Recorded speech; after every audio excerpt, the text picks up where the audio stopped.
بسم اللہ الرحمن الرحیم۔ السلام علیکم۔ میری بیٹی 4 مہینے سے کوما میں تھی۔ یوں میں نے اس کی خدمت کے لیے ایک نرس رکھ لی۔ اب وہ دن رات اس کے ساتھ ہی ہوتی، لیکن صبح جب بھی وہ میرے پاس آتی کہتی اللہ ایسی بیٹی کسی کافر کو بھی نہ دے۔ مجھے بہت عجیب لگتا تو کہتی آج رات خود سو کر دیکھ لینا۔ یوں آج رات میں بیٹی کے پاس سو گئی، لیکن روشنی کی پہلی کرن پڑتے ہی پیروں تلے زمین نکل گئی۔ میں نے سامنے کھڑی نرس کے منہ پر تھپڑ مارا۔ میں نے کہا تمہیں شرم نہیں آتی میری بیمار بیٹی کے لیے ایسے برے الفاظ منہ سے نکال رہی ہو؟ کافی عرصے سے میں نوٹ کر رہی تھی کہ وہ نرس میری بیٹی کے بارے میں عجیب عجیب باتیں کرتی ہے۔ میں نے پہلے تو اگنور کر دیا، مگر آج جب اس نے میرے سامنے بھی وہی بات کر دی جو وہ دوسروں کے سامنے کرتی تھی تو مجھ سے برداشت نہیں ہوا اور میں نے اس پر ہاتھ اٹھا دیا۔ میرے تھپڑ پر اس نے میری طرف عجیب سی نظروں سے دیکھا اور کہا میں پھر بھی کہوں گی کہ ایسی بیٹی خدا کسی کافر کو بھی نہ دے۔ میں یہ سن کر ایک بار پھر طیش میں آ گئی اور اسے پکڑ کر جھنجھوڑتے ہوئے کہا آخر میری بیٹی جو کوما میں ہے اس میں تم نے ایسا کیا دیکھ لیا کہ اس کے بارے میں اتنی بڑی بات کیسے کر دی؟ میں نے تمہیں اس کی خدمت کے لیے رکھا تھا، اس لیے رکھا تھا کہ تم اس کو ایک صحت مند زندگی کی طرف لوٹنے میں مدد کرو، اس لیے رکھا تھا کہ تم اس کو ایک صحت مند زندگی کی طرف لوٹنے میں مدد کرو، اسے کومے سے باہر نکالنے میں اپنا کردار ادا کرو، مگر تم اس کے بارے میں عجیب باتیں کر رہی ہو، اسے بد دعائیں دے رہی ہو۔ مجھے اپنی کوما میں پڑی بیٹی کے بارے میں ایسے کلمات سننا تکلیف میں مبتلا کر رہا تھا۔ اس نرس کو میں نے 2 ہفتے پہلے ہی نوکری پر رکھا تھا، کیونکہ میں اپنی بیٹی کے پاس دن رات نہیں رہ سکتی تھی، مجھے بزنس سنبھالنا تھا۔ اگر میں اپنی بیٹی کے پاس رہتی تو نقصان ہو جاتا، اس لیے میں نے ڈاکٹر کے مشورے پر عمل کرتے ہوئے اس کے لیے ایک نرس رکھ لی۔ یہ نرس میری ہی عمر کی تھی اور اس کے بارے میں مجھے یقین تھا کہ وہ میری بیٹی کی دیکھ بھال بہت اچھے سے کرے گی۔ وہ دن رات اسی کے پاس رہتی تھی، لیکن جب بھی میں صبح صبح اپنی بیٹی کو دیکھنے اسپتال جاتی تو وہ باہر آتے ہوئے کانوں کو ہاتھ لگا کر توبہ توبہ کرتے گزر جاتی۔ شروع میں تو مجھے معلوم نہ ہوا کہ وہ توبہ توبہ کرتے کمرے سے باہر کیوں نکلتی ہے۔ میں نے سوچا کہ ذکر اذکار کرتی ہے، اسی لیے توبہ توبہ کرتی ہوگی، لیکن میں محسوس کر رہی تھی کہ وہ دوسری عورتوں سے بھی کچھ چہمگوئیاں کرتے ہوئے دکھائی دیتی ہے، مگر میں نے غور نہیں کیا تھا۔ ہاں، ایک بات میں نے نوٹ کی تھی کہ اب وارڈ کی عورتیں مجھے دیکھ کر عجیب سے انداز میں ایک دوسرے کو اشارے کرتی تھیں۔ میں شروع سے اپنے کام سے کام رکھتی ہوں، یہاں بھی بیٹی کی وجہ سے روزانہ آنا پڑتا تھا، لیکن میں نے کبھی کسی اور عورت سے بات چیت کی کوشش نہیں کی تھی۔ میں بس جاتی، اپنی بیٹی کو ایک نظر دیکھتی اور پھر اس کے ڈاکٹر سے مل کر اپنے دفتر میں چلی جاتی تھی۔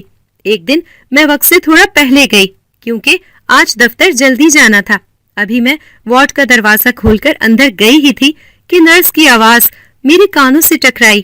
وہ کسی سے بات کرتے ہوئے کہہ رہی تھی کہ ایسی بیٹی کا دکھ خدا کسی کو بھی نہ دے۔ میں اندر گئی تو وہ چپ کر گئی۔ میں سمجھی کہ وہ میرے دکھ کا اندازہ کر کے کہہ رہی ہوگی، کیونکہ اپنی جوان بیٹی کو کومے میں دیکھنا کون سے ماں باپ چاہیں گے۔ میرے شوہر 2 ماہ پہلے ہی یہاں سے گئے تھے۔ اپنی بیٹی کی حالت دیکھ کر وہ بھی بہت تڑپے تھے، لیکن یہاں رہ کر بھی کیا کیا جا سکتا تھا۔ 2 ماہ تک میں اور میرے شوہر اپنی بیٹی کے پاس یہاں اسپتال میں ہی رہے تھے۔ میں نے بھی شوہر کے جاتے اپنا بزنس سنبھالنے کا سوچا، اس لیے بیٹی کے لیے نرس رکھنے کا سوچا، لیکن حیرت انگیز بات تھی کہ میں جو نرس بھی رکھتی وہ 2 ہفتے بعد ہی چھوڑ دیتی۔ پچھلے 2 ماہ میں 4 نرسیں میں بدل چکی تھی۔ وہ مجھے وجہ بھی نہیں بتاتی تھی، بس 2 ہفتے بعد کہہ دیتی کہ ہم آپ کی بیٹی کی دیکھ بھال نہیں کر سکتے، ہمارا حساب کر دیں۔ میں پوچھتی کہ کیا مسئلہ ہے تو کسی نے بھی کوئی خاص وجہ نہیں بتائی۔ کسی نے یہ کہا کہ مجھے گھر پر کام ہے تو کسی نے یہ کہا کہ کوما والی مریضہ کا دھیان رکھنا بہت مشکل ہے۔ غرض جتنے منہ اتنے بہانے۔ میں جانتی تھی کہ میری بیٹی 4 ماہ سے کوما میں ہے، اس لیے اس کا دھیان رکھنا بھی مشکل ہے، اس لیے لوگ ذمہ داری لیتے ہوئے گھبراتے ہیں، مگر میں کیا کرتی؟ میں بھی تو سارے کام یہاں چھوڑ کر یہاں نہیں بیٹھ سکتی تھی، اس لیے ڈاکٹر سے کہا کہ کوئی ایسی نرس ریفر کریں جس نے خاص کوما والے مریض ہی سنبھالے ہوں۔ اس لیے یہ نرس میں نے رکھی تھی۔ اس کو کوما کے مریضوں کی دیکھ بھال کا کافی تجربہ تھا، لیکن مجھے نہیں امید تھی کہ باقی نرسوں کی طرح یہ بھی کام چھوڑ دے گی۔ چلو ٹھیک ہے، چھوڑ دیتی، لیکن